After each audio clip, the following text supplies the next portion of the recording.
Ah, je sais pas si ça vous fait ça aussi, moi ça n'arrête pas. Facture de ceci, facture de cela, je me fais facturer sans arrêt. C'est pas de travailler qui rapporte de l'argent, moi je vous le dis, c'est de facturer. Les bonnes poires comme moi, elles bossent, enfin elles essayent. Et pendant ce temps-là, les petits malins, qu'est-ce qu'ils font? Ils facturent, pardi. Quand j'entends les soi-disant grands experts qui disent « exportons, exportons », ça me fait pouffer, je pouffe. Pourquoi exporter? Gardons nos affaires. Mais facturons, ça oui. Pour la France, moi je dis oui. Il faut dissocier travailler et facturer. Quand on comprend ça, on fait un grand pas en avant.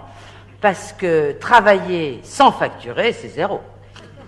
Aucun rendement. Tandis que facturer sans travailler, encore que, quand je dis sans travailler, c'est du travail, vous savez, de facturer. Vérifier les coordonnées, passer les écritures, ça ne se fait pas tout seul. Et dégoter les gens solvables, surtout. Les facturables, comme je les appelle. C'est ça le plus dur. D'ailleurs, moi, j'ai de plus en plus de mal, je n'y arrive plus pratiquement. Autour de moi, c'est terminé, tout le monde se méfie.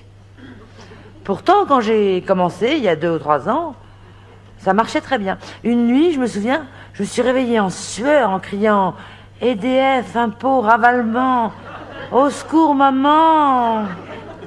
Et tac, j'ai pensé à ma mère. Comme une connexion dans le cerveau, tac, ma mère. Dès le lendemain matin, j'ai commencé à lui refacturer 2 ou 3 de mes factures qui traînaient.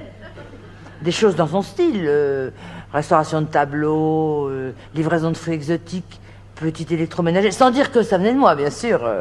J'ai pris une raison sociale et une boîte postale. Ben, ça s'est très bien passé. Elle n'a rien compris. Elle n'a pas pipé. Elle a payé. Alors que ma mère, si je lui demande du cash, vous voyez, elle me lâche pas ça. Hein. Elle se cache.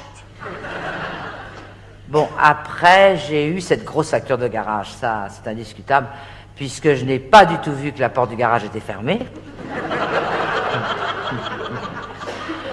Et que j'étais pressée de rentrer me coucher. Bon, du coup, j'ai tout de suite pensé à Papy. Papy Toy, le père de mon mari. Les enfants l'appellent Papy Toy. Il collectionne les petites voitures. Il n'a rien à faire de la journée. Et ben, tac, je l'ai facturé. Et ça lui a fait énormément de bien. Il a essayé de comprendre. Ça lui a occupé l'esprit. Comme ça traînait, je lui ai envoyé les huissiers.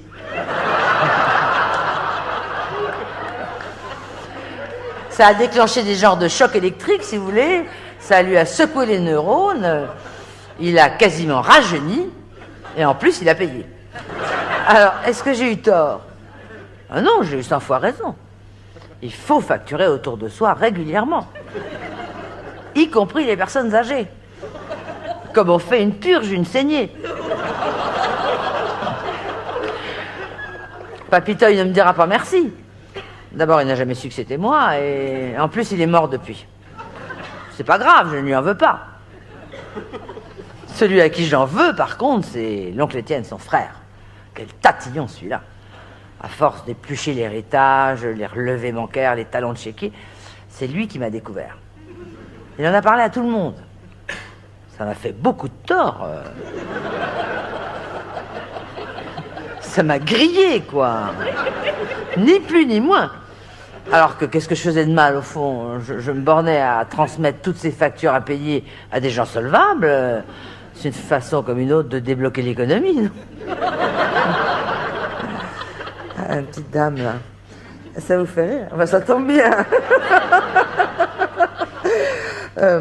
J'ai tout à fait ce qu'il vous faut. J'ai une petite facture en stand-by, là, depuis juin. 900 francs une épilation. Ça peut paraître un peu cher.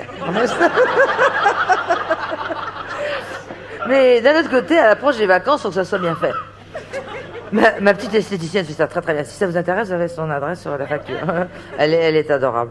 Elle m'a dit que je pouvais payer en 2 fois. Enfin, que vous pouvez payer. Mais je vous cache pas que je préférais un paiement comptant, hein, depuis le temps que ça traîne. Je note la dame au manteau de cuir. Hop là, ok. Et vous, monsieur, ça vous amuse aussi? Alors ça, c'est fait pour vous. Le petit chapon. C'est du côté de Montélimar quand on est descendu dans le Midi avec les enfants et leurs copains.